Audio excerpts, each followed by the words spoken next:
1997년 봄, 서울 변두리의 한 초등학교 앞, 방과 후 시간, 아이들의 웃음소리가 골목을 가득 채우던 그 오후였다. 10살 소년 강민우는 친구들과 축구공을 차며 골목을 뛰어다녔다.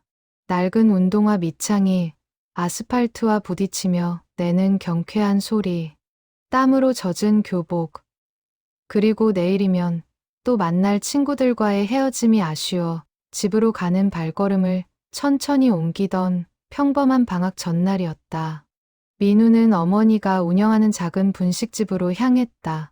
골목 모퉁이를 돌아서는 순간 그는 잠시 멈춰섰다. 길 건너편 문방구에 새로 들어온 야구, 글러브가 보였던 것이다. 유리창 너머로 반짝이는 갈색 가죽의 광택이 소년의 시선을 사로잡았다. 나중에 용돈 모아서 꼭 사야지. 민우는 중얼거리며 다시 걸음을 옮겼다. 그때였다. 횡단보도 신호가 바뀌었고 민우는 무심코 발을 내디뎠다. 갑자기 왼쪽에서 굉음이 들려왔다. 브레이크 소리, 비명, 그리고 세상이 빙글빙글 돌았다. 민우의 작은 몸이 공중으로 떠올랐다가 아스팔트 바닥에 내동댕이 쳐졌다. 신호를 무시한 승용차가 그를 들이받은 것이었다. 붉은 피가 도로 위로 번져나갔다. 주변 사람들의 비명이 터져 나왔고 누군가 119에 전화를 거는 목소리가 희미하게 들렸다. 애가 숨을 안 쉬어요. 빨리 병원으로. 민우의 어머니 정수연이 분식집에서 뛰쳐나왔다. 그녀는 도로에 쓰러진 아들을 보는 순간 비명을 질렀다. 무릎이 꺾이며 아들 곁으로 달려갔다. 하얀 앞치마가 아들의 피로 물들었다. 민우야. 정신 차려. 엄마야. 구급차가 도착했고 민우는 급히 인근 대학병원 응급실로 실려갔다. 의료진이 분주하게 움직였다. 산소 마스크, 링거, 심전도 모니터, 기계음이 차갑게 울려 퍼졌다. 보호자분, 환자 상태가 매우 위중합니다. 즉시 수술이 필요한데 비용이. 응급실 의사의 말에 수연은 고개를 끄덕였다. 비용 같은 건 나중 문제였다. 아들만 살릴 수 있다면 무엇이든 할 수 있었다. 하지만 현실은 냉혹했다. 의사가 건넨 수술 동의서와 함께 예상 비용이 적힌 종이를 받아든 순간 수연의 손이 떨렸다. 500만 원. 1997년 당시 웬만한 직장인의 1년치 월급에 해당하는 금액이었다. 수연은 홀로 아들을 키우며 작은 분식집을 운영했다. 하루 매출이 10만 원이 넘는 날이 드물었다. 저축통장 잔고는 고작 80만 원. 빌릴 곳도 마땅치 않았다. 선생님, 제발 일단 수술부터 해주세요. 제가 어떻게든 마련할게요. 수연은 의사의 앞에 무릎을 꿇었다. 하지만 병원의 원칙은 단호했다. 선입금, 후 수술. 수연은 병원 복도를 미친 듯이 뛰어다니며 아는 사람들에게 전화를 걸었다. 친척, 동네 이웃, 분식집 단골 손님들. 하지만 그 시절 다들 형편이 넉넉지 않았다. 수연아, 미안해. 우리도 애 학원비 내기도 빠듯해서. 나도 도와주고 싶은데 지금 남편이 사업 망해서. 거절의 말들이 수화기 너머로 들려왔다. 수연은 복도 구석에 주저앉아 울었다. 시계는 무심하게 흘러갔다. 의사는 30분 안에 수술을 시작하지 못하면 아이가 위험하다고 했다. 바로 그때였다. 수술비는 제가 내겠습니다. 낯선 남자의 목소리가 들렸다. 수연은 고개를 들었다. 50대 중반으로 보이는 남자가 서 있었다. 낡은 점퍼에 때 묻은 청바지, 그리고 손에 쥔 낡은 지갑. 남자의 얼굴에는 깊은 주름이 패여 있었고 거친 손은 오랜 노동의 흔적을 담고 있었다. 누구세요? 그냥 지나가던 사람입니다. 사고 현장을 봤습니다. 어서 수술부터 하세요. 남자는 원무과로 향했다. 수연은 멍하니 그 뒷모습을 바라봤다. 남자는 창구 직원에게 무언가 말했고 지갑에서 현금과 카드를 꺼내기 시작했다. 수연은 비틀거리며 남자에게 다가갔다. 선생님, 정말 괜찮으세요? 이 큰 돈을. 괜찮습니다. 어서 아드님 수술부터 받으세요. 나중에 갚으셔도 됩니다. 남자의 목소리는 담담했다. 하지만 그 눈빛에는 형언할 수 없는 슬픔 같은 것이 서려 있었다. 마치 자신의 이야기를 하는 듯한, 아니면 오래전 잃어버린 무언가를 떠올리는 듯한 그런 표정이었다. 수술 동의서의 서명이 끝나고 민우는 곧바로 수술실로 들어갔다. 수술실 앞 긴 의자에 수연과 그 남자가 나란히 앉았다. 침묵이 흘렀다. 수연은 여러 번 고개를 숙여 감사 인사를 했고 남자는 그저 고개만 끄덕일 뿐이었다. 3시간이 흘렀다. 수술실 문이 열렸고 의사가 마스크를 벗으며 나왔다. 다행히 수술은 잘 끝났습니다. 생명에는 지장이 없습니다. 다만 회복까지는 시간이 좀 걸릴 것 같습니다. 수연은 그 자리에 주저앉아 울음을 터뜨렸다. 안도의 눈물이었다. 남자도 조용히 미소를 지었다. 그리고 조용히 자리에서 일어났다. 그럼 저는 이만. 선생님, 성함이라도 연락처라도 알려주세요. 제가 반드시 갚겠습니다. 수연은 남자의 옷소매를 붙잡았다. 하지만 남자는 고개를 저었다. 괜찮습니다. 그냥 아이가 건강하게 자라는 걸로 충분합니다. 하지만 제 이름은 몰라도 됩니다. 제가 누군지도 몰라도 됩니다. 다만 아이가 나중에 크거든 세상에는 이렇게 도와주는 사람도 있다는 걸 알려주세요. 그리고 그 아이도 언젠가 누군가를 도울 수 있는 사람으로 자랐으면 좋겠습니다. 남자는 그렇게 말하고는 복도를 걸어 나갔다. 수연은 그 뒷모습을 바라보며 또다시 눈물을 흘렸다. 고마움의 눈물이었다. 그리고 평생 갚아야 할 빚에 대한 무게감이었다. 민우는 일주일 뒤 의식을 되찾았다. 깁스한 다리, 붕대로 감긴 머리, 그리고 어머니의 눈물 자국. 소녀는 무슨 일이 있었는지 천천히 기억을 되살렸다. 엄마, 나 죽는 거야? 아니야, 민우야. 넌 살았어. 한 분이 너를 살려주셨어. 수연은 아들에게 그날의 일을 말해주었다. 익명의 은인 이야기를, 500만 원이라는 거금을 선뜻 내준 그 남자의 이야기를. 민우는 어린 나이였지만 그 이야기를 가슴 깊이 새겼다. 엄마, 나 나중에 크면 그분 찾을 거야. 그리고 꼭 보답할 거야. 그래, 민우야. 우리 꼭 그러자. 병원 창밖으로 봄바람이 불어왔다. 새 생명을 얻은 소녀는 그렇게 두 번째 인생을 시작했다. 그리고 가슴 한쪽에는 평생 잊을 수 없는 빚이 자리 잡았다. 2005년, 민우는 고등학교 3학년이 되었다. 키가 훌쩍 자란 청년의 얼굴에는 어린 시절의 앳된 모습이 사라지고 단단한 의지가 서려 있었다. 매일 아침 5시에 일어나 새벽 자율학습실로 향하는 그의 발걸음은 누구보다 빨랐다. 교실 불이 켜지기 전부터 책상 앞에 앉아 수학 문제를 풀고 영어 단어를 외웠다. 야, 강민우, 너 좀 쉬면서 해. 건강이 먼저야. 친구들이 걱정 어린 목소리로 말했지만 민우는 고개를 저었다. 괜찮아. 난 꼭 의대에 가야 해. 민우에게 의대는 단순한 진로가 아니었다. 그것은 삶의 목표이자 은인에게 보답하는 유일한 방법이었다. 10살 그날 이후 민우는 하루도 그 일을 잊은 적이 없었다. 어머니가 밤낮으로 일하며 500만 원을 갚기 위해 애쓰는 모습을, 그리고 자신을 살려준 그 익명의 남자를 찾기 위해 병원을 찾아다니던 일들을. 하지만 그 남자는 흔적도 없이 사라졌다. 병원 기록에도 누구의 기억에도 남아있지 않았다. 다만 원무과 장부에 익명 기부자라는 짧은 기록만 남아있을 뿐이었다. 민우야, 너무 무리하지 마. 엄마는 내가 건강하게 자라는 것만으로도 충분해. 수연은 늦은 밤 분식집 일을 마치고 돌아와 아들의 방문을 열며 말했다. 민우는 책상 앞에서 졸고 있었다. 수연은 아들의 어깨에 담요를 덮어주며 조용히 미소 지었다. 수능 날이 다가왔다. 민우는 긴장한 얼굴로 시험장에 들어섰다. 손에 땀이 흥건히 맺혔고 심장이 빠르게 뛰었다.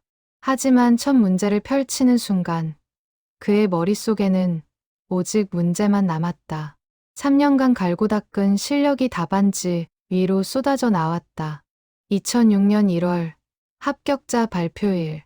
민우는 떨리는 손으로 인터넷 창을 열었다.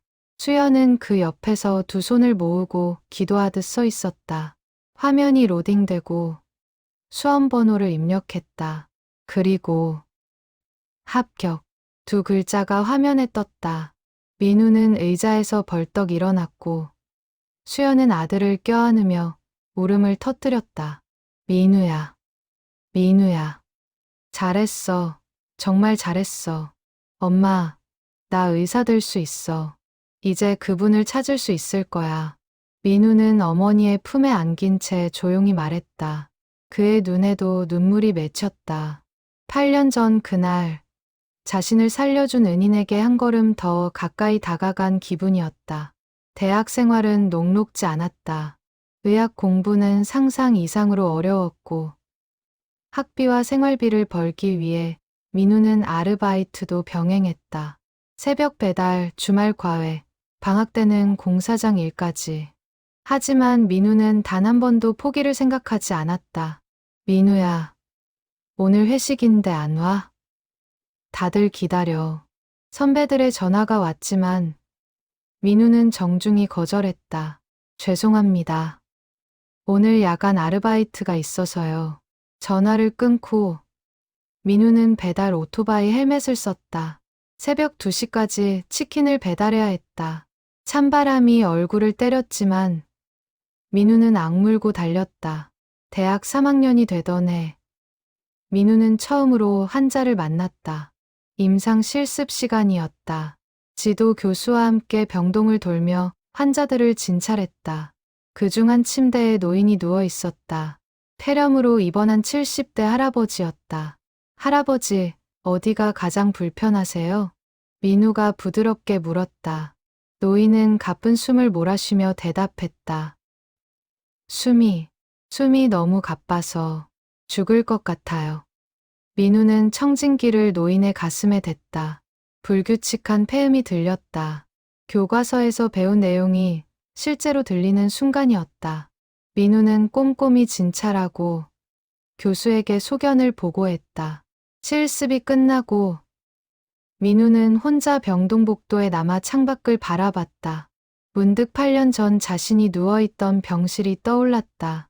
그때 자신을 살려준 의료진, 그리고 그 비용을 낸 익명의 은인. 나도 이제 누군가를 살릴 수 있겠지. 민우는 중얼거렸다. 그의 가슴 속에서 뜨거운 무언가가 끓어올랐다. 그것은 사명감이었고 동시에 오래된 빚을 갚아야 한다는 책임감이었다.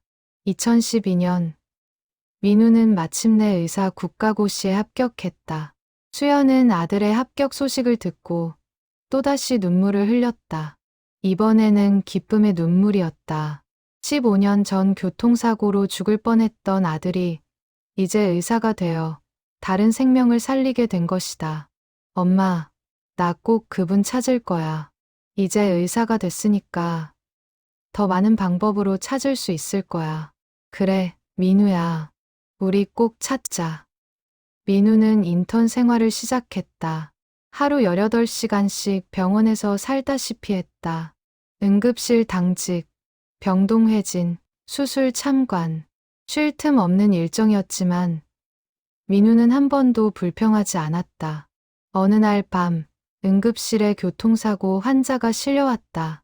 10살 정도로 보이는 남자아이였다.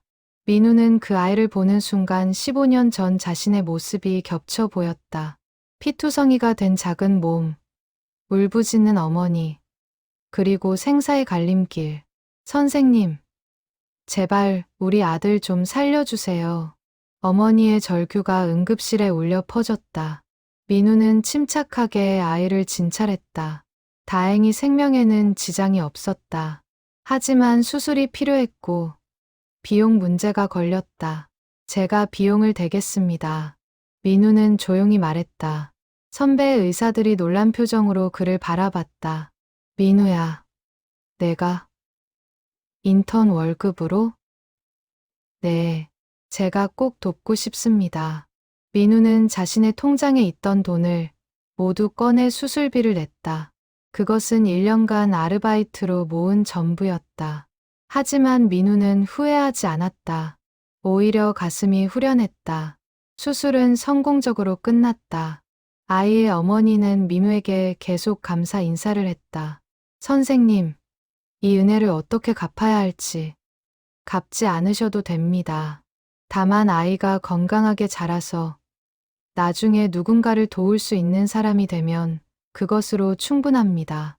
민우는 15년 전 그 익명의 은인이 했던 말을 그대로 전했다. 어머니는 눈물을 흘리며 고개를 숙였다. 그날 밤, 민우는 병원 옥상에 올라가 하늘을 바라봤다. 별들이 반짝였다. 민우는 조용히 혼잣말을 했다. 그분이 누구신지는 모르겠지만 저도 그분처럼 살겠습니다. 그리고 언젠가 꼭 찾아서 감사 인사를 드리겠습니다. 바람이 불어왔다. 그 바람 속에는 봄의 기운이 담겨 있었다. 민우의 두 번째 인생은 그렇게 계속되었다. 2018년, 민우는 대학병원 응급의학과 전문의가 되었다. 6년간의 레지던트 과정을 마치고 이제 그는 독립적으로 환자를 진료하고 수술을 집도할 수 있는 의사가 되었다. 서울 중심가의 대형 병원 응급의학과에서 근무하며 하루에도 수십 명의 환자를 만났다. 교통사고, 심장마비, 뇌졸중, 응급수술이 필요한 환자들. 민우는 그들을 한 명 한 명 정성껏 치료했다. 하지만 민우의 마음 한구석에는 여전히 채워지지 않는 무언가가 있었다. 21년 전 자신을 살려준 그 은인을 아직 찾지 못했기 때문이었다. 어머니 수연은 여전히 작은 분식집을 운영하며 살았고 500만 원은 진작에 갚았지만 그 돈을 받을 사람을 찾지 못한 채 은행 계좌에 고스란히 남아 있었다. 민우야, 이제 그만 찾아도 되지 않을까? 그분도 내가 잘 자란 걸 어디선가 보고 계실 거야. 수연은 이따금 아들에게 말했다. 하지만 민우는 고개를 저었다. 아니에요. 엄마, 난 꼭 찾아야 해요. 그분이 누구신지, 왜 우리를 도와주셨는지 알아야 해요. 민우는 주말마다 시간을 내어 1997년 당시 사고 현장 주변을 탐색했다. 그 골목은 여전히 그대로였지만 사람들은 많이 바뀌어 있었다. 문방구는 편의점으로 바뀌었고 분식집이 있던 자리에는 프랜차이즈 커피숍이 들어서 있었다. 민우는 주변 상인들에게 물어봤다. 혹시 1997년에 이 근처에서 교통사고 났던 거 기억하세요? 그때 수술비를 내준 분을 찾고 있는데, 하지만 대부분 기억하지 못했다. 21년이라는 시간은 사람들의 기억을 희미하게 만들기에 충분했다. 어떤 이는 사고 자체는 기억했지만 수술비를 낸 사람에 대해서는 전혀 몰랐다. 그런 일이 있었어요? 참 대단한 분이네요. 요즘 세상에 그런 분 찾기 힘든데 상인들은 고개를 저으며 안타까워했다. 민우는 낙담했지만 포기하지 않았다. 그는 당시 사고를 처리했던 경찰서를 찾아갔다. 오래된 기록을 뒤져봤지만 은인에 대한 정보는 없었다. 죄송합니다. 사고 기록은 남아있는데 병원비를 누가 냈는지에 대한 기록은 없네요. 경찰관은 미안한 표정으로 말했다. 민우는 병원 원무과도 다시 찾아갔다. 21년 전 기록을 다시 확인해달라고 요청했다. 강민우 환자분 맞죠? 잠시만요. 직원은 오래된 장부를 꺼내 들추기 시작했다. 한참을 뒤진 끝에 1997년 기록을 찾아냈다. 여기 있네요. 수술비 500만 원, 납부자, 익명 기부자, 그게 전부네요. 현금으로 냈나요? 카드로 냈나요? 기록상으로는 현금과 카드 혼합이었던 것 같은데 카드 정보는 개인정보라 드릴 수가 없네요. 민우는 답답했다. 모든 길이 막혀 있었다. 그는 인터넷에도 글을 올렸다. 각종 커뮤니티, SNS, 심지어 방송국 제보 게시판에도 1997년 서울 동작구에서 교통사고 당한 아이의 수술비를 내주신 분을 찾습니다. 당시 50대 남성으로 추정되며 택시나 트럭 기사로 보였습니다. 익명으로 500만 원을 내주셨습니다. 그분을 찾습니다. 하지만 답은 없었다. 가끔 사기성 메시지만 날아들 뿐이었다. 접니다. 제가 그 사람입니다. 확인하려면 송금 부탁드립니다. 민우는 그런 메시지들을 무시했다. 진짜 은인이라면 돈을 요구할 리 없었다. 2020년 코로나19 팬데믹이 시작되었다. 병원은 전쟁터가 되었다. 민우는 하루 20시간씩 방호복을 입고 환자들을 치료했다. 숨이 막혀오는 환자들, 가족을 잃은 사람들의 울음소리, 그리고 끝없이 이어지는 긴급 상황. 민우는 지쳐갔지만 멈출 수 없었다. 어느 날 민우는 60대 남성 환자를 치료하게 되었다. 중증 코로나 환자로 상태가 매우 위중했다. 민우는 밤새 그 환자 곁을 지켰다. 다행히 환자는 고비를 넘겼고 의식을 되찾았다. 선생님, 고맙습니다. 덕분에 살았습니다.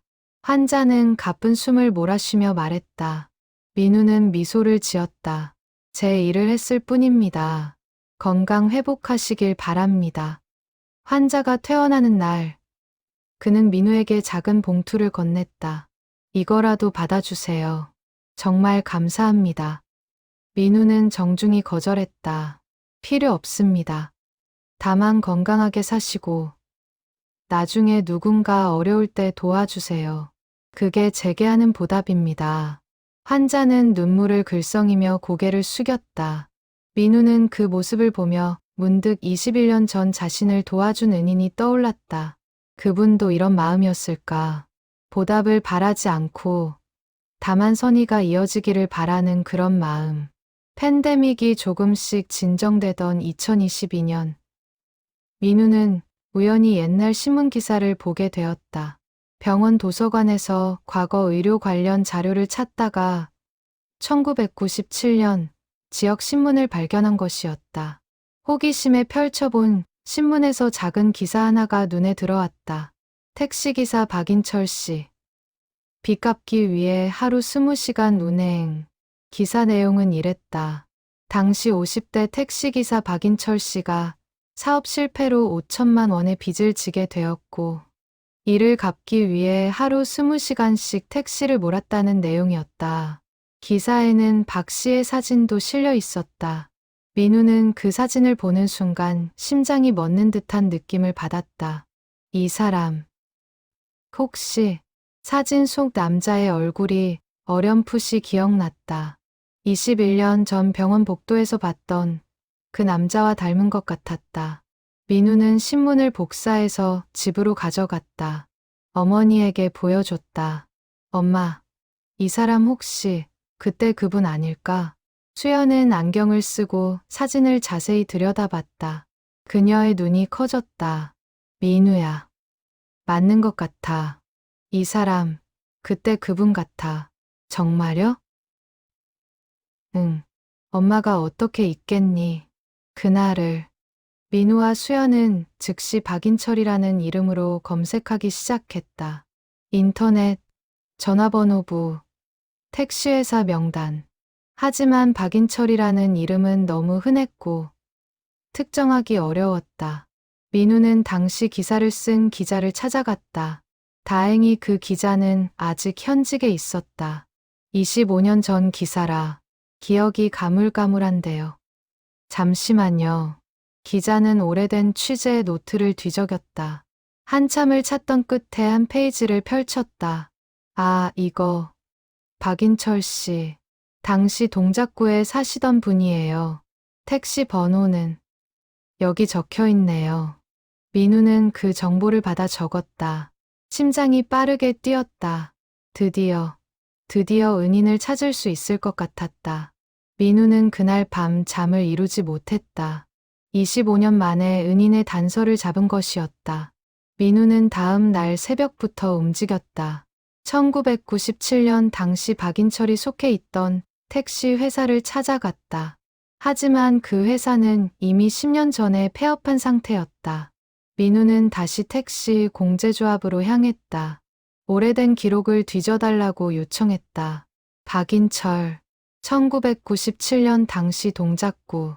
잠시만요. 직원은 컴퓨터를 두드리며 검색했다. 한참 후 직원이 고개를 들었다. 기록이 나오긴 하는데요. 2005년에 택시 면허를 반납하셨네요. 그 이후 기록은 없어요. 주소나 연락처는요? 죄송하지만 개인정보라서. 민우는 답답했다. 하지만 포기할 수 없었다.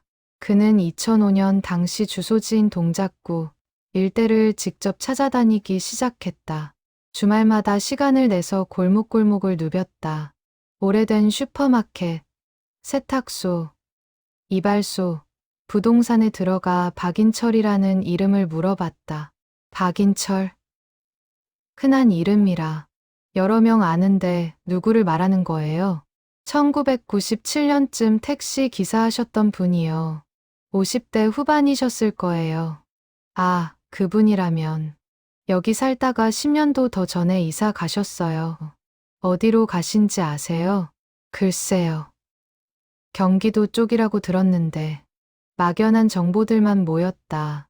민우는 지역 주민센터도 찾아갔지만 개인정보 보호법 때문에 자세한 정보를 얻을 수 없었다. 본인의 직계 가족이 아니면 정보 제공이 어렵습니다. 공무원의 말에 민우는 한숨을 쉬었다. 법의 벽은 높고 견고했다. 민우는 다른 방법을 찾기로 했다. 1997년 당시 같은 택시 회사에서 일했던 동료 기사들을 찾아 나섰다. 택시 기사들이 모이는 휴게소, 주유소, 차고지를 돌아다니며 물어봤다. 25년 전 박인철이라는 기사님 아세요? 박인철? 이름은 들어본 것 같은데. 키가 크고 말수가 적으셨던 분이에요. 아, 혹시 인철이 형? 맞다. 그분 기억나요. 정말 성실하셨던 분이에요. 빚 갚으려고 밤낮 없이 일하셨죠. 드디어 실마리가 잡혔다. 민우는 그 기사에게 자세히 물었다. 그분 지금 어디 계신지 아세요? 글쎄요. 2000년대 초반까지는 가끔 봤는데 그 이후론 연락이 끊겼어요. 들리는 소문으로는 건강이 안 좋아서 택시를 그만뒀다고 하더라고요. 건강이요? 네. 과로로 몸이 많이 상하셨대요. 하루에 20시간씩 운전하면 몸이 버틸 수가 없죠. 민우는 가슴이 철렁 내려앉았다. 자신을 살려주기 위해 돈을 내주고 그 돈을 벌기 위해 과로했고 결국 건강을 잃었다는 말인가. 민우는 죄책감과 감사함이 뒤섞인 복잡한 감정에 휩싸였다. 혹시 가족은 어떻게 되세요? 아내분과 아드님 한 분 계셨던 걸로 기억해요. 아드님이 대학생이었나? 그분들 연락처는 아세요? 그건 저도 모르겠네요. 미안해요. 민우는 고맙다고 인사하고 돌아섰다. 적어도 박인철이라는 사람이 실존했고 자신을 도와준 사람일 가능성이 높다는 걸 확인했다. 이제 그를 찾는 일만 남았다. 민우는 병원 동료들에게도 도움을 청했다. 선배님, 제가 환자 한 분을 찾고 있는데요. 혹시 박인철이라는 이름으로 입원하신 분 계실까요? 박인철, 언제쯤 입원하셨는데? 2005년 이후로요. 택시 기사 출신이시고 과로로 건강이 안 좋으셨대요.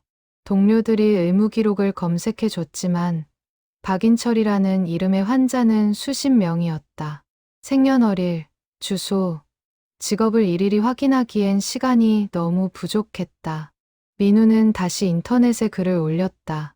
이번에는 더 구체적으로 1997년 서울 동작구에서 택시 기사로 일하셨던 박인철 님을 찾습니다. 당시 교통사고, 아이의 수술비 500만 원을 익명으로 내주셨습니다. 그 아이가 이제 의사가 되어 은혜를 갚고 싶습니다. 글은 소셜미디어에서 빠르게 퍼져나갔다.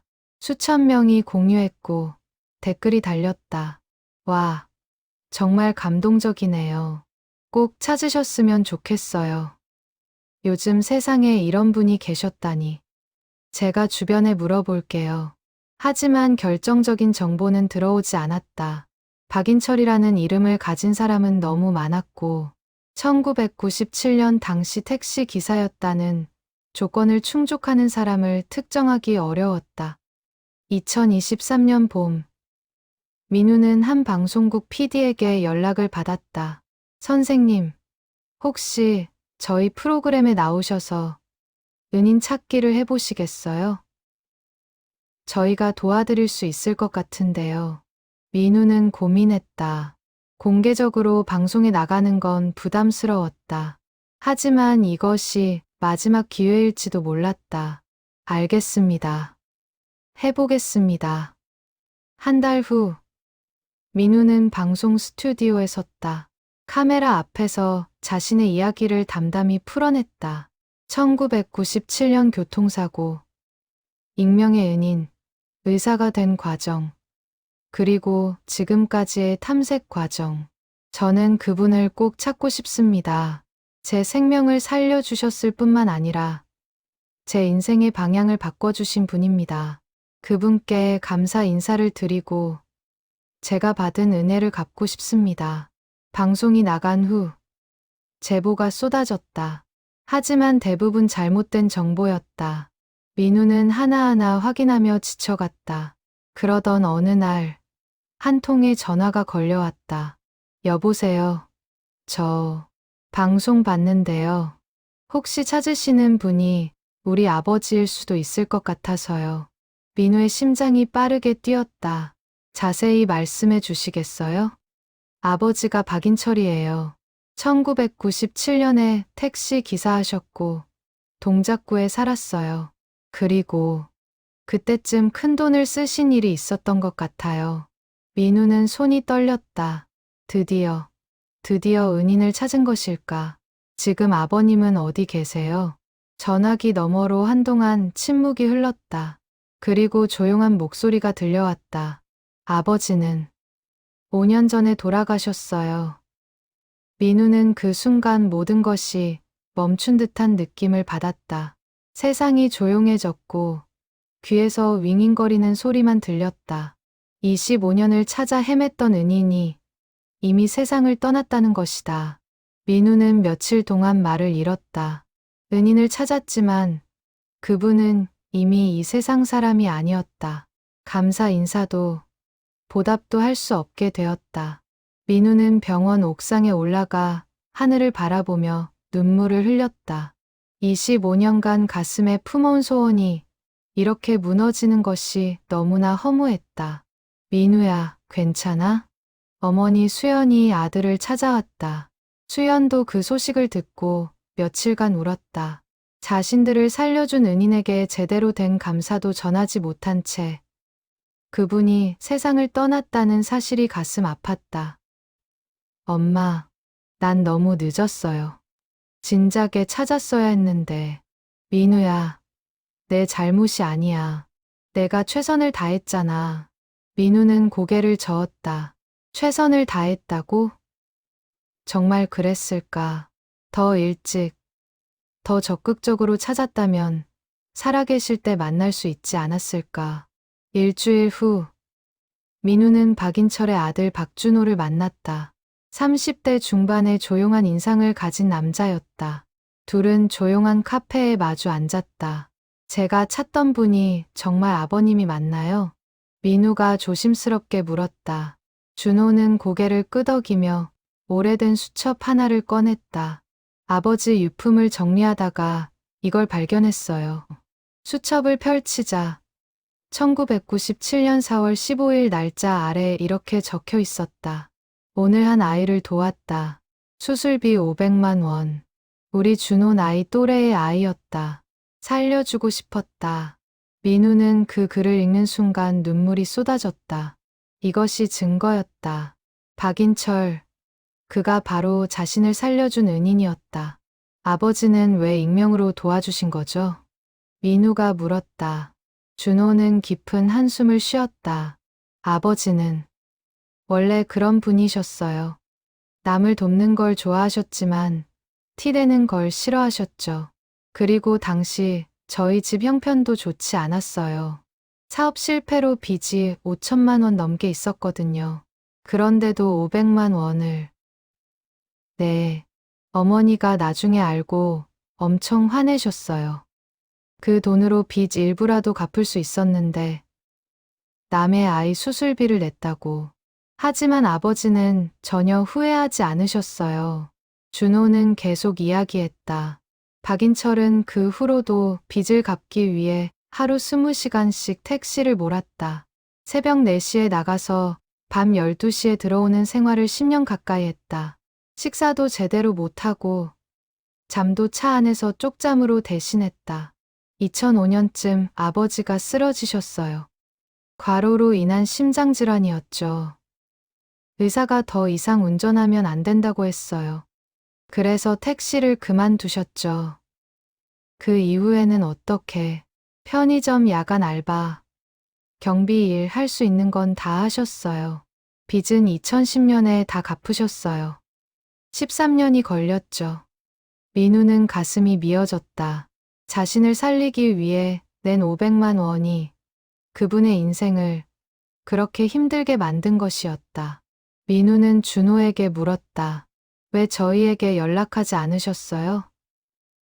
저희가 그 돈을 갚으려고 얼마나 찾아다녔는데 아버지는 갚을 필요 없다고 하셨어요. 그냥 그 아이가 건강하게 자라는 걸로 충분하다고. 그리고 준호는 잠시 말을 멈췄다가 조용히 말을 이었다. 아버지에게도 사연이 있었어요. 준호는 아버지의 과거를 들려주었다. 박인철에게는 원래 딸이 하나 있었다. 준호의 누나였다. 하지만 준호가 태어나기 전 누나가 교통사고를 당했다. 당시 박인철은 사업을 하고 있었고 돈이 없었다. 병원비를 마련하지 못해 허둥대는 사이 딸은 세상을 떠났다. 아버지는 평생 그 일을 후회하셨어요. 만약 그때 돈이 있었다면 딸을 살릴 수 있었을 텐데. 민우는 입술을 깨물었다. 그래서 박인철은 자신을 도운 것이었다. 자신이 잃어버린 딸의 모습을 민우에게서 본 것이었다.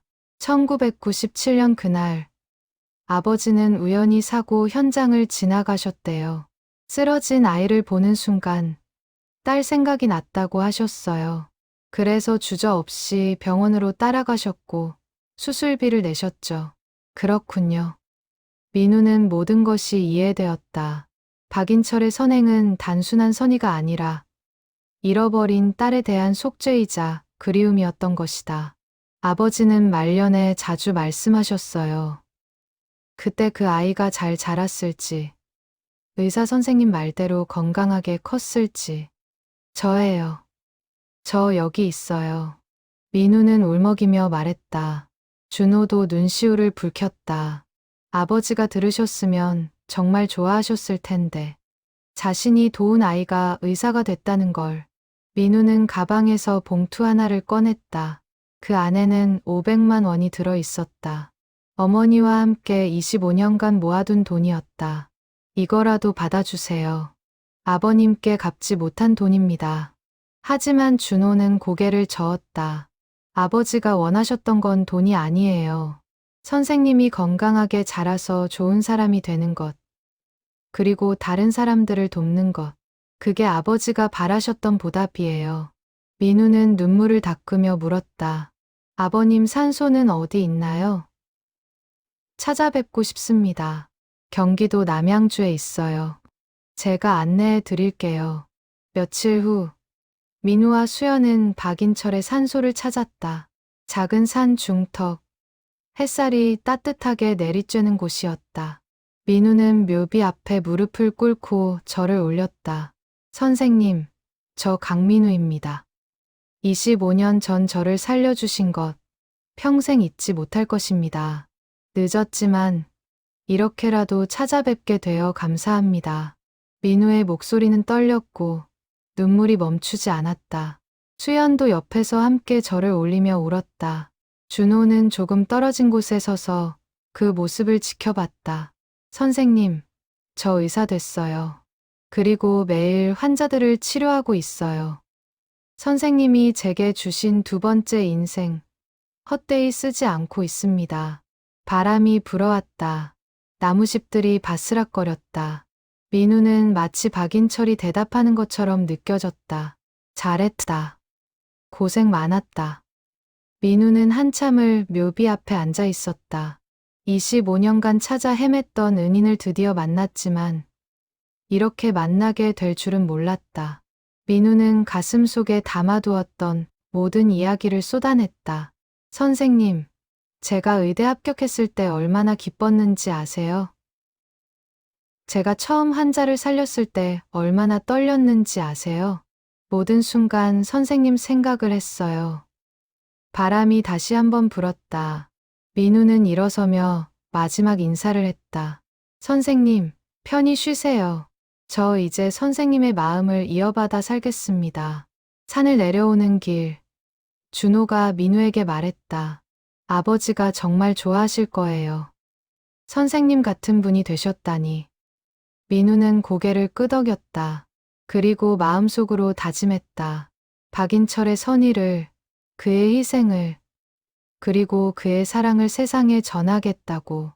민우는 박인철의 이야기를 세상에 알리기로 결심했다. 단순히 개인적인 감사의 표현을 넘어서 박인철 같은 사람들의 선행이 사회에 얼마나 큰 영향을 미치는지 알리고 싶었다. 민우는 자신이 운영하는 블로그에 긴 글을 썼다. 25년 만에 찾은 은인의 이야기.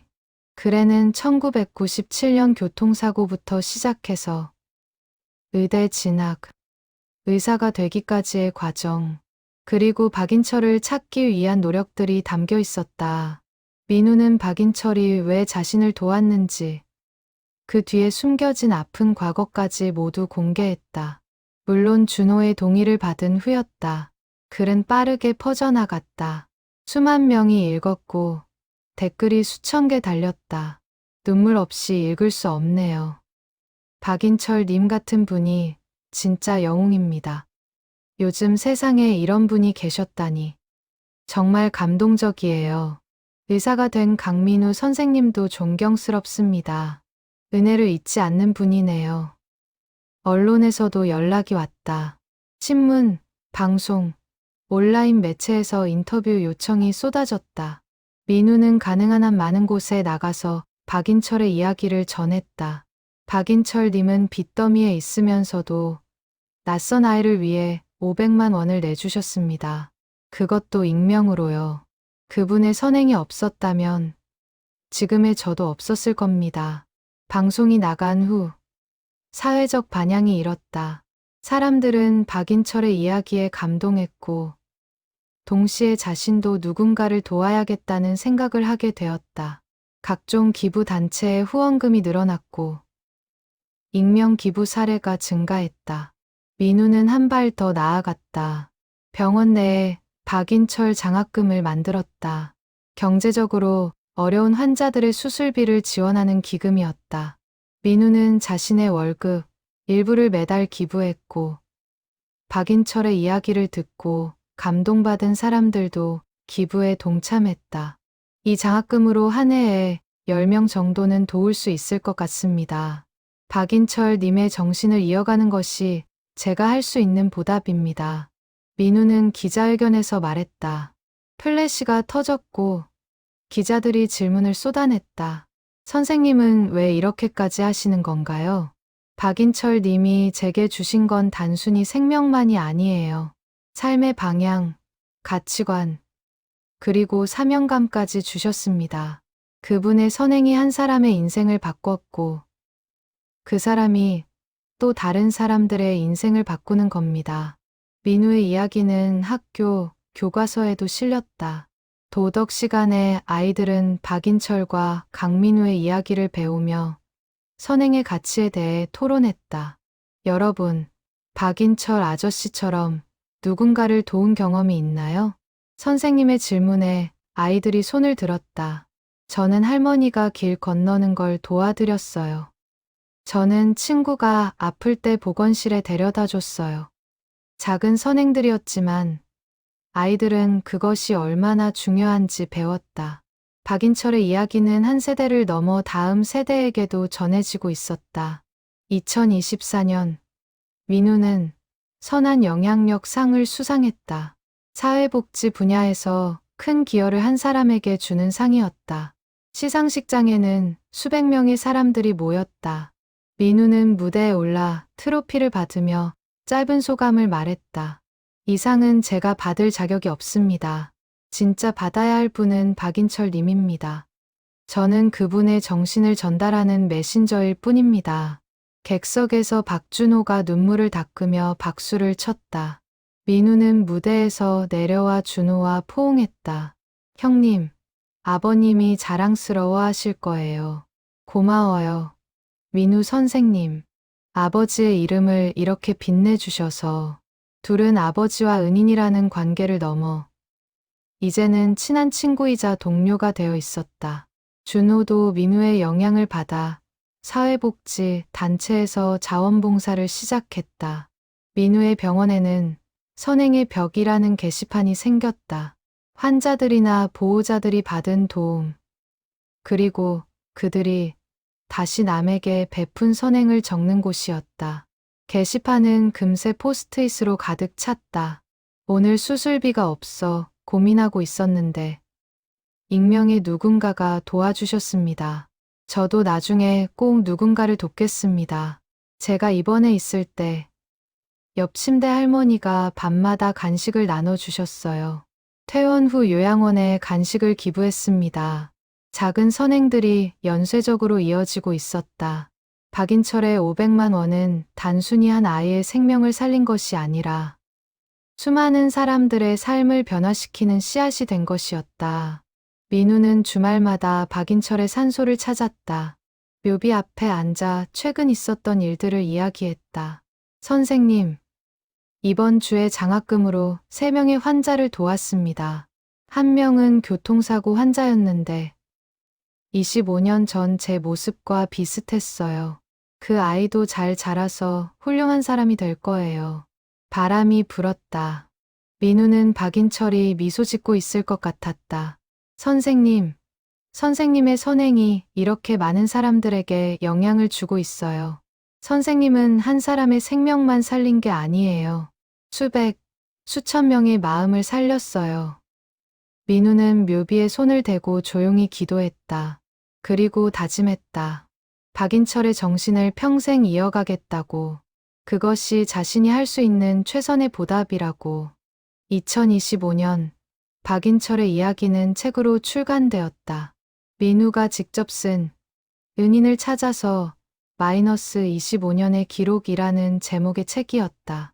책에는 민우의 어린 시절부터 의사가 되기까지의 과정, 그리고 박인철을 찾기 위한 여정이 상세히 담겨 있었다. 특히 박인철의 삶, 그가 왜 그런 선택을 했는지에 대한 깊이 있는 분석도 포함되어 있었다. 출판 기념회가 열렸다. 서점 북토크 행사장은 사람들로 가득 찼다. 민우는 마이크를 잡고 청중을 바라봤다. 그 안에는 박준호도 있었고 어머니 수연도 있었다. 이 책은 제 이야기이기도 하지만 동시에 박인철 님의 이야기입니다. 그리고 우리 모두의 이야기입니다. 우리 각자는 누군가의 인생의 박인철이 될 수 있습니다. 민우의 목소리는 조용했지만 힘이 있었다. 청중들은 숨죽이며 들었다. 선행은 거창한 것이 아닙니다. 500만 원을 기부하는 것만이 선행이 아니에요. 길에서 넘어진 사람을 일으켜 세우는 것, 힘든 친구의 이야기를 들어주는 것. 그것도 선행입니다. 책은 베스트셀러가 되었다. 사람들은 박인철의 이야기에 감동했고, 동시에 자신의 삶을 되돌아보게 되었다. 출판사에는 독자들의 편지가 쏟아졌다. 이 책을 읽고 10년 만에 연락이 끊겼던 친구에게 전화를 걸었습니다. 저도 누군가를 돕고 싶어서 자원봉사를 시작했습니다. 제가 받은 도움을 잊고 살았는데 이 책을 읽고 그분들을 찾아가 감사 인사를 드렸습니다. 민우의 이야기는 영화로도 만들어졌다. 유명 감독이 메가폰을 잡았고 실력파 배우들이 캐스팅되었다. 촬영 내내 민우는 자문 역할을 했다. 특히 1997년 사고 현장을 재현하는 장면은 민우에게도 힘든 시간이었다. 감독님, 이 장면이 너무 생생해서 민우는 모니터를 보며 눈물을 닦았다. 스크린 속에서 어린 배우가 쓰러지는 장면이 재현되고 있었다. 마치 시간을 거슬러 25년 전으로 돌아간 것 같았다. 민우 선생님, 괜찮으세요? 감독이 걱정스럽게 물었다. 민우는 고개를 끄덕였다. 네, 괜찮습니다. 이 이야기가 제대로 전달되는 게 중요하니까요. 영화는 개봉과 동시에 큰 화제를 모았다. 관객들은 영화관을 나서며 눈물을 닦았다. 특히 마지막 장면, 민우가 박인철의 산수 앞에서 절을 올리는 장면에서는 극장 전체가 훌쩍이는 소리로 가득 찼다. 이런 영화가 더 많이 만들어져야 해요. 박인철 님 같은 분이 진짜 영웅이에요. 관객들의 반응이었다. 영화는 흥행에 성공했고 여러 영화제에서 상을 받았다. 민우는 영화 수익금 전액을 박인철 장학금에 기부했다. 수십억 원에 달하는 금액이었다.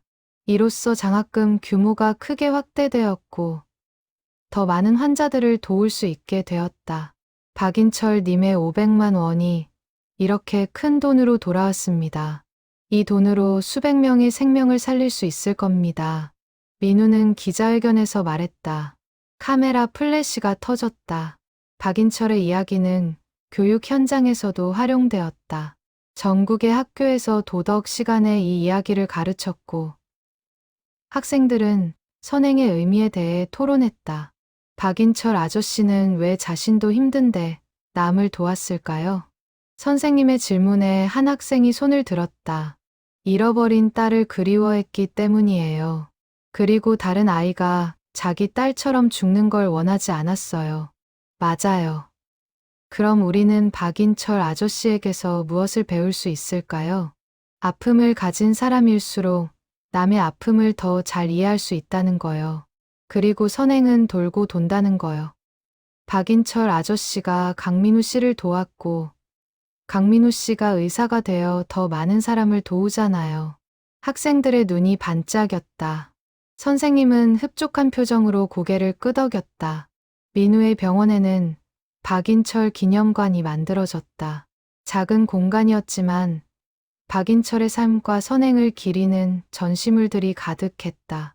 그의 택시 면허증, 25년간 사용했던 오래된 지갑, 그리고 민우에게 수술비를 냈던 영수증 복사본. 많은 사람들이 기념관을 찾았다. 특히 학생들의 견학이 많았다. 민우는 시간이 날 때마다 직접 안내를 맡았다. 여러분, 이분이 박인철 님입니다. 민우는 벽에 걸린 사진을 가리키며 말했다.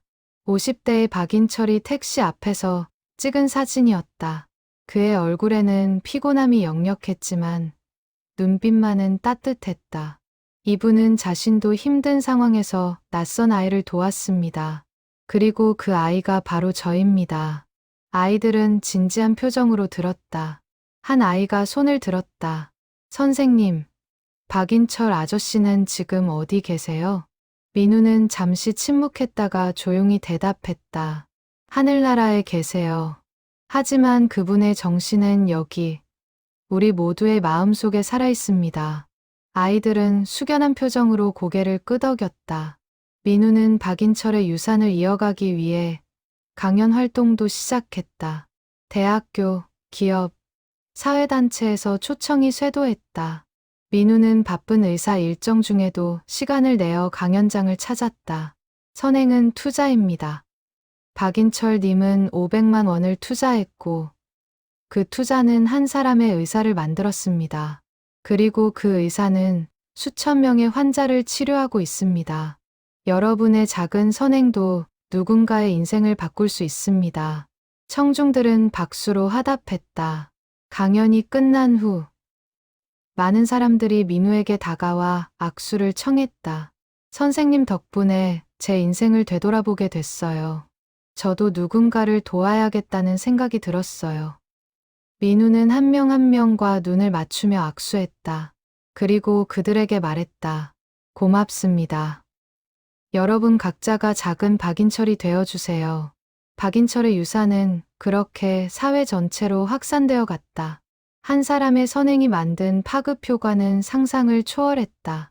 민우는 매일 밤 잠들기 전 박인철을 생각했다. 선생님의 500만 원이 지금 수십억 원의 가치를 만들고 있습니다. 선생님이 뿌린 씨앗이 이렇게 큰 나무가 되었어요. 민우는 조용히 중얼거리며 눈을 감았다. 내일도 그는 환자들을 치료하고 박인철의 정신을 전할 것이었다. 2026년 봄, 민우는 한 통의 편지를 받았다. 발신자는 20대 청년이었다. 편지에는 이렇게 적혀 있었다. 강민우 선생님께, 저는 5년 전 교통사고로 선생님께 치료를 받았던 김태양입니다. 당시 선생님께서 수술비를 지원해 주셨던 것 기억하시나요? 저는 그 일을 잊지 않고 열심히 살았습니다. 그리고 이번에 의대에 합격했습니다. 선생님처럼 저도 의사가 되어 많은 사람들을 돕고 싶습니다. 민우는 편지를 읽으며 눈시울이 뜨거워졌다. 5년 전 그 아이가 이제 의대생이 되었다는 것이 믿기지 않았다. 민우는 즉시 답장을 썼다. 태양 군, 합격을 진심으로 축하합니다. 나는 단지 박인철 님의 정신을 이어받았을 뿐입니다. 이제 그 정신이 너에게도 전달되었네요. 훌륭한 의사가 되길 바랍니다. 며칠 후 태양이 민우의 병원을 찾아왔다. 키가 훌쩍 큰 청년의 모습이 5년 전 어린 소년의 모습과 겹쳐 보였다. 선생님, 정말 감사합니다. 선생님이 없었다면 지금의 저도 없었을 거예요. 나도 박인철 님이 없었다면 여기 없었을 거야. 우리는 모두 누군가의 도움으로 여기 있는 거지. 민우는 태양을 데리고 박인철 기념관으로 갔다. 박인철의 사진 앞에서 둘은 나란히 섰다. 이분이 모든 것의 시작이야. 이분의 500만 원이 나를 살렸고, 내가 너를 살렸고, 이제 내가 또 다른 사람을 살릴 거야.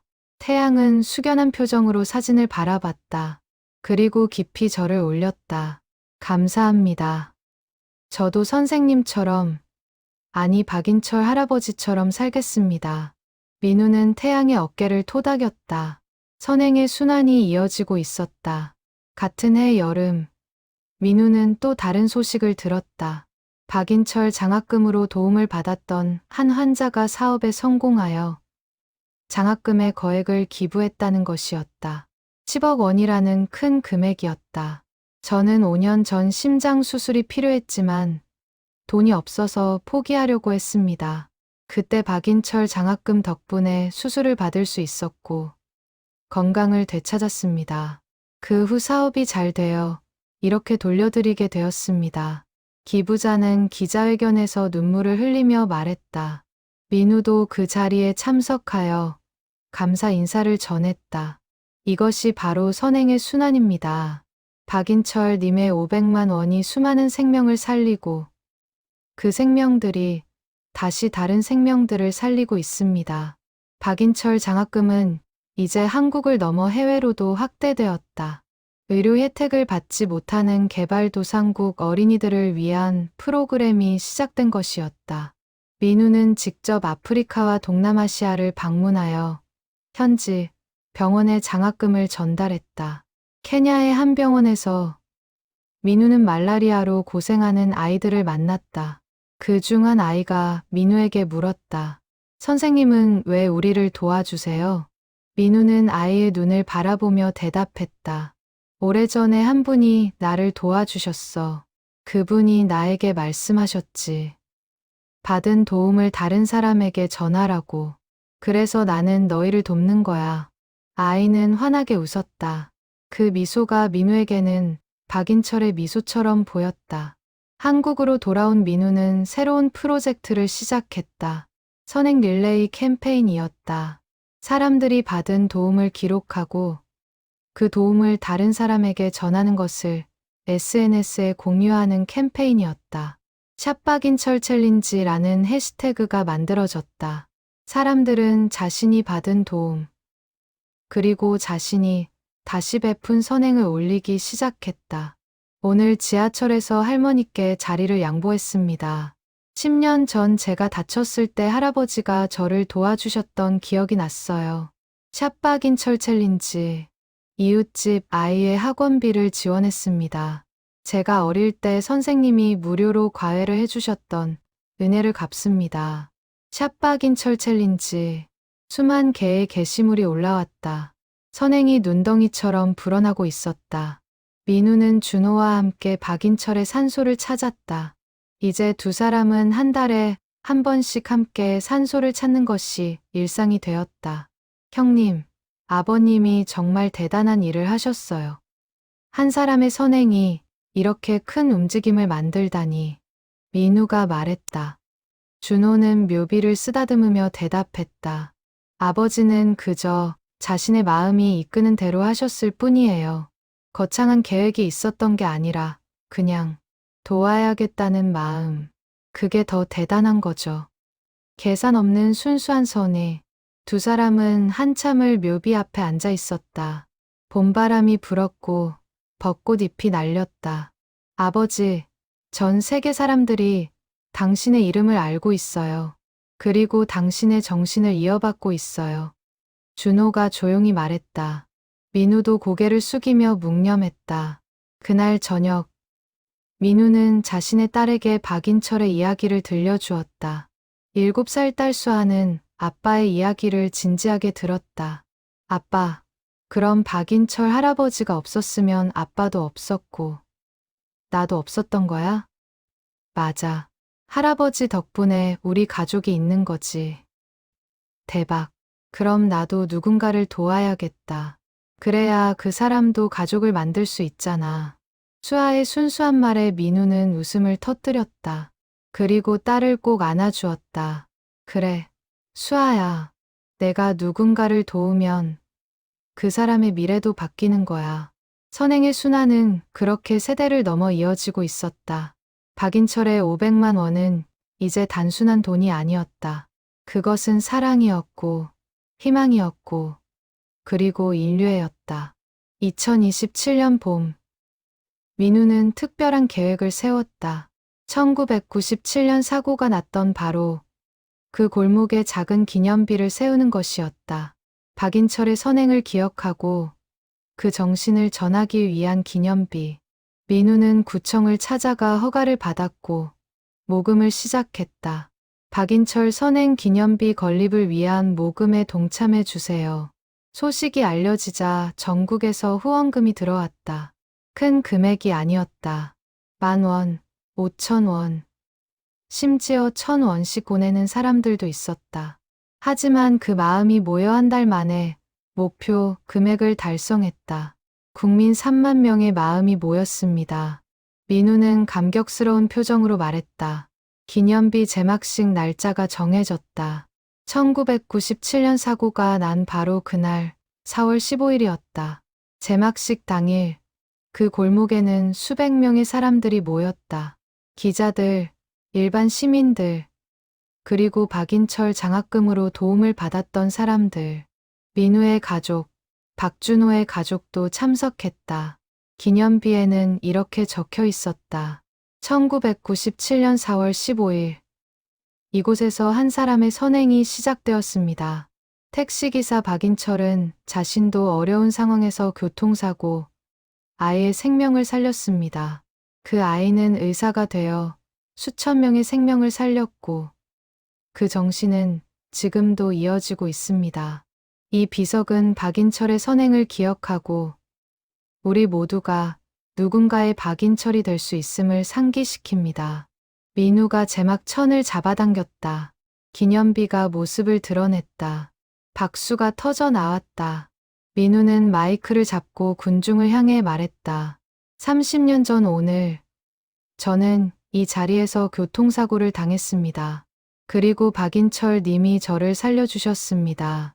오늘 이 자리는 단순히 과거를 기억하는 자리가 아닙니다. 미래를 만드는 자리입니다. 우리 모두가 박인철 님처럼 살아간다면 세상은 분명 더 나은 곳이 될 것입니다. 군중은 다시 박수를 쳤다. 한 노인이 앞으로 나와 기념비에 꽃을 놓았다. 나도 옛날에 누군가에게 도움을 받았습니다. 그 은혜를 잊지 않고 살겠습니다. 노인의 말에 다른 사람들도 줄을 서서 꽃을 놓기 시작했다. 기념비 앞은 금세 꽃으로 가득 찼다. 준호는 기념비 앞에 서서 아버지에게 말했다. 아버지 보고 계세요? 이렇게 많은 사람들이 아버지를 기억하고 있어요. 아버지의 선행이 헛되지 않았어요. 준호의 눈에 눈물이 맺혔다.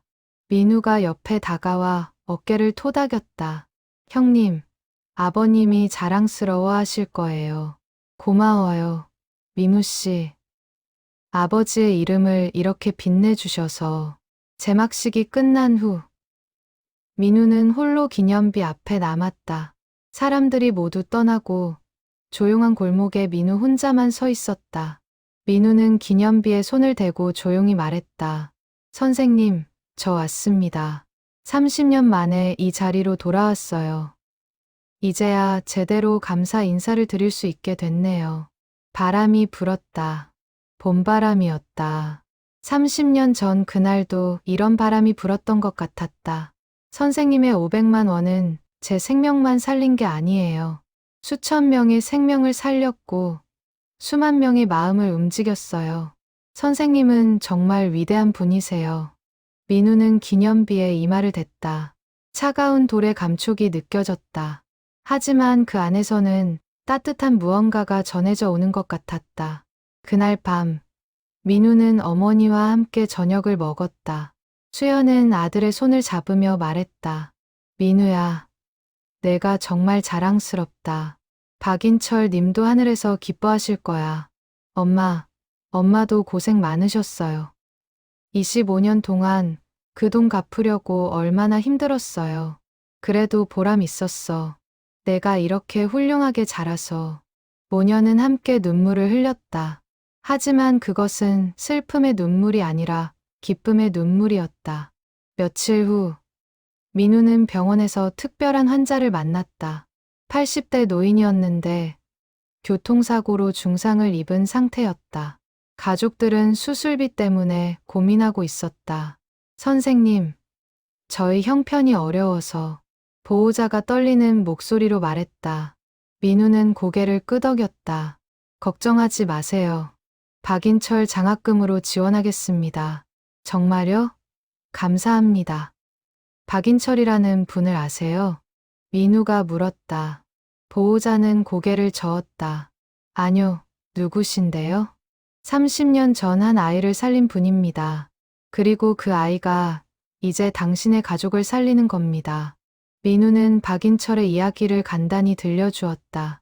보호자는 눈물을 흘리며 감사 인사를 했다. 저희도 나중에 꼭 누군가를 돕겠습니다. 그럼 됐습니다. 그게 진짜 보답이에요. 수술은 성공적으로 끝났다. 노인은 회복실에서 눈을 떴다. 민우는 노인의 손을 잡으며 말했다. 할아버지, 수술 잘 끝났습니다. 건강 회복하시길 바랍니다. 감사합니다, 선생님. 노인의 약한 목소리가 들렸다. 민우는 미소를 지었다. 또 한 명의 생명을 살렸다.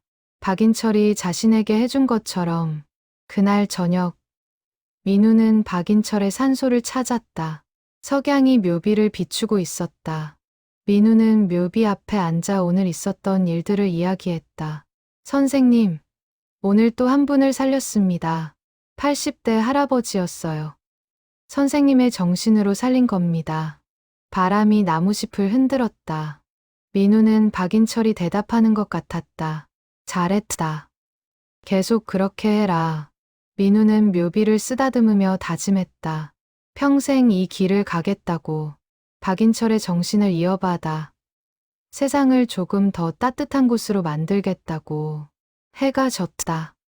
민우는 일어서서 묘비의 마지막 절을 올렸다.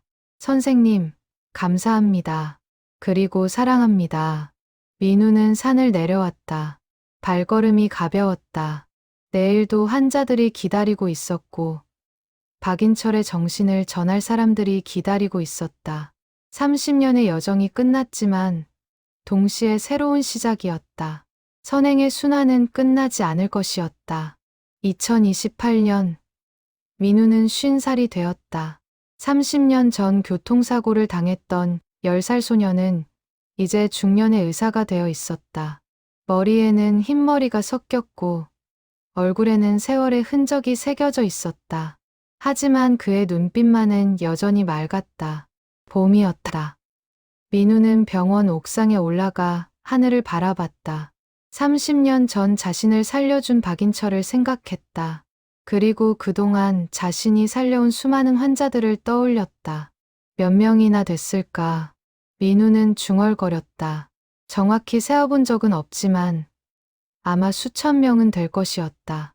응급실에서 만난 교통사고 환자들, 심장마비 환자들, 뇌졸중 환자들, 그 모든 사람들이 지금 어딘가에서 살아가고 있었다. 민우의 휴대전화가 울렸다. 준호였다. 민우 씨, 오늘 저녁에 시간 있어요? 특별한 손님들이 오시는데. 누구요? 비밀이에요. 오면 알게 될 거예요. 저녁이 되어 민우는 준호의 집으로 향했다. 문을 열자 거실에 수십 명의 사람들이 모여 있었다. 민우는 깜짝 놀랐다. 여러분, 이게 무슨... 준호가 앞으로 나와 말했다. 민우 씨, 이분들이 누군지 아세요? 모두 박인철 장학금으로 도움을 받았던 분들이에요. 그리고 지금은 모두 각자의 자리에서 다른 사람들을 돕고 계시죠. 민우는 한 명 한 명을 바라봤다. 어떤 이는 교사가 되어 있었고, 어떤 이는 간호사가 되어 있었다. 또 어떤 이는 사회복지사, 소방관, 경찰관이 되어 있었다. 저는 10년 전 화재 사고 때 선생님께 치료를 받았습니다. 그때 장학금 덕분에 살 수 있었어요. 지금은 소방관이 되어 사람들을 구하고 있습니다. 한 청년이 앞으로 나와 말했다. 다른 사람들도 하나씩 자신의 이야기를 했다. 저는 의사가 되었습니다. 선생님처럼 응급의학과에서 일하고 있어요. 저는 교사가 되어 아이들에게 선행의 가치를 가르치고 있습니다. 저는 사회복지사가 되어 어려운 사람들을 돕고 있어요. 민우는 그들의 이야기를 들으며 눈물을 흘렸다. 박인철의 500만 원이 만든 기적이었다. 한 사람의 선행이 수십 명의 인생을 바꿨고 그들이 다시 수백 명의 인생을 바꾸고 있었다. 여러분, 정말 고맙습니다. 여러분이야말로 박인철 님의 진짜 유산입니다. 민우는 떨리는 목소리로 말했다. 그날 저녁, 그들은 함께 저녁을 먹으며 박인철의 이야기를 나눴다. 각자가 받은 도움, 그리고 각자가 다시 베푼 선행들. 한 번의 선택이 이렇게 많은 변화를 만들다니. 한 간호사가 말했다. 민우는 고개를 끄덕였다. 그분은 알고 계셨을까요? 자신의 선행이 이렇게 큰 파장을 일으킬 거라는 걸 아마 모르셨을 거예요. 그냥 도와야 한다는 마음뿐이었겠죠. 준호가 대답했다. 그리고 모두 묵념했다. 박인철을 위해 그날 이후 민우는 자신의 삶을 정리하기 시작했다. 자서전을 쓰기로 한 것이었다. 단순히 자신의 이야기가 아니라 박인철의 정신이 어떻게 세상을 바꿔왔는지에 대한 기록이었다. 매일 밤 민우는 컴퓨터 앞에 앉아 글을 썼다. 1997년 그날부터 시작해서 현재까지의 모든 이야기, 자신이 만난 사람들, 치료한 환자들, 그리고 박인철 장학금으로 도움을 받은 사람들의 이야기. 이 책은 나를 위한 게 아니야. 미래 세대를 위한 거야. 민우는 중얼거리며 키보드를 두드렸다. 책 제목은 선행의 메아리 마이너스 30년의 기록으로 정했다. 6개월 후 책이 완성되었다. 500페이지에 달하는 방대한 분량이었다. 민우는 출판사에 원고를 보냈고 곧 출간이 확정되었다. 출간 기념회가 열렸다. 수백 명의 사람들이 모였다. 박인철 장학금 수혜자들, 민우의 환자들, 그리고 일반 독자들. 민우는 단상에 올라 마이크를 잡았다. 이 책은 박인철 님에게 바치는 헌사입니다. 30년 전 한 사람의 선행이 어떻게 세상을 바꿨는지 그 기록입니다. 여러분 모두가 이 책의 주인공입니다. 책은 다시 한번 베스트셀러가 되었다. 학교에서 필독서로 지정되었고 전국의 도서관에 비치되었다. 아이들은 박인철과 강민우의 이야기를 읽으며 선행의 가치를 배웠다. 민우는 강연 요청을 받았다. 전국을 돌며 박인철의 이야기를 전했다. 대학교, 기업, 학교, 군부대까지. 그는 어디서든 같은 메시지를 전했다. 여러분 각자가 누군가의 박인철이 될 수 있습니다. 거창한 게 아니에요. 작은 친절, 작은 배려. 그것이 모여 세상을 바꿉니다. 어느 날 민우는 한 초등학교를 방문했다. 아이들 앞에서 박인철의 이야기를 들려주었다. 선생님, 저도 나중에 의사가 되어 사람들을 도울 거예요. 한 아이가 손을 들며 말했다. 민우는 미소 지었다. 꼭 의사가 되지 않아도 돼. 내가 하고 싶은 일을 하면서 다른 사람을 돕는 거야. 그게 진짜 박인철 님의 정신이야. 아이들은 고개를 끄덕였다. 그들의 눈빛에서 민우는 미래를 보았다. 2029년 봄. 민우는 은퇴를 결심했다. 30년간 의사로 살아왔고 이제 다른 방식으로 세상에 기여하고 싶었다. 민우는 박인철 재단을 설립했다. 선행을 장려하고 어려운 사람들을 돕는 비영리 재단이었다. 은퇴식 날 병원 강당이 사람들로 가득 찼다. 동료 의사들, 간호사들, 그리고 민우가 치료했던 환자들 모두가 박수로 민우를 환영했다. 강민우 선생님은 단순히 환자를 치료한 의사가 아니었습니다. 그는 삶을 살리는 의사였습니다. 병원장의 송사가 이어졌다. 민우는 눈물을 참으며 마지막 인사를 했다. 30년간 정말 행복했습니다. 여러분과 함께 일할 수 있어서, 환자들을 치료할 수 있어서 감사했습니다. 하지만 이제 저는 다른 방식으로 박인철 님의 정신을 이어가려 합니다. 박수가 터져 나왔다. 민우는 단상에서 내려와 사람들과 포옹했다. 30년의 의사 생활이 끝나는 순간이었다. 다음 날, 민우는 박인철의 산소를 찾았다. 준호도 함께였다. 선생님, 저 이제 은퇴했어요. 30년간 의사로 살면서 선생님의 정신을 이어가려 노력했어요. 이제는 재단을 통해 더 많은 사람들을 도우려 합니다. 민우는 묘비에 손을 대고 조용히 말했다. 바람이 불었다. 봄바람이었다. 선생님의 500만 원은 이제 수백억 원의 가치가 되었어요. 그리고 그 가치는 돈으로 환산할 수 없는 무언가가 되었어요. 수천 명의 생명, 수만 명의 희망, 그리고 전 세계로 퍼져나가는 선해. 준호도 묘비 앞에 무릎을 꿇었다. 아버지, 정말 자랑스러워요. 아버지의 선택이 이렇게 큰 변화를 만들었어요. 두 사람은 한참을 그 자리에 앉아 있었다. 햇살이 따뜻하게 내리쬐었고 새들이 지저귀었다. 평화로운 봄날이었다. 민우는 일어서며 마지막으로 말했다. 선생님, 이제 선생님의 이야기는 끝나지 않을 거예요. 계속 이어질 거예요. 세대를 넘어, 국경을 넘어, 영원히 산을 내려오는 길. 민우는 뒤돌아보지 않았다. 하지만 그의 가슴 속에는 박인철이 영원히 살아있었다. 그리고 그 정신은 앞으로도 계속 이어질 것이었다.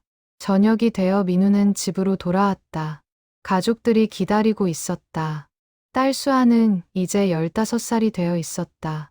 아빠, 오늘 학교에서 봉사활동했어. 요양원에 가서 할머니, 할아버지들 도와드렸어. 잘했다, 수아야. 그게 진짜 박인철 할아버지의 정신이야. 민우는 딸의 머리를 쓰다듬었다. 선행의 메아리는 그렇게 다음 세대로도 이어지고 있었다. 그날 밤, 민우는 일기를 썼다.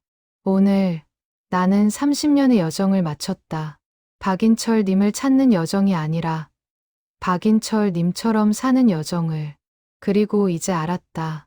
박인철 님은 어느 한 사람이 아니라 우리 모두의 마음속에 살아계신다는 것을. 선행은 죽지 않는다. 그것은 영원히 메아리치며 세상을 더 나은 곳으로 만든다. 민우는 펜을 내려놓고 창밖을 바라봤다. 별들이 반짝이고 있었다. 그 중 하나가 유난히 밝게 빛났다. 민우는 미소 지었다. 선생님, 감사합니다. 그리고 안녕히 계세요. 아니, 잘 가세요라고 할 필요도 없겠네요. 선생님은 늘 우리와 함께 계시니까요. 민우는 불을 끄고 잠자리에 들었다. 30년 만에 처음으로 마음이 완전히 평화로웠다. 빚을 갚았다는 안도감이 아니라 빚을 제대로 갚았다는 만족감이었다. 박인철의 선행은 그렇게 끝나지 않고 계속되었다. 한 사람의 500만 원이 만든 기적은 시간이 지날수록 더 커지고 더 많은 사람들에게 영향을 미치며 세상을 조금씩 더 따뜻한 곳으로 만들어가고 있었다. 그것이 진정한 선행의 힘이었다. 죽지 않고 사라지지 않고 오히려 시간이 지날수록 더 커지는 힘. 박인철과 강민우의 이야기는 그렇게 영원히 메아리치며 전해질 것이었다.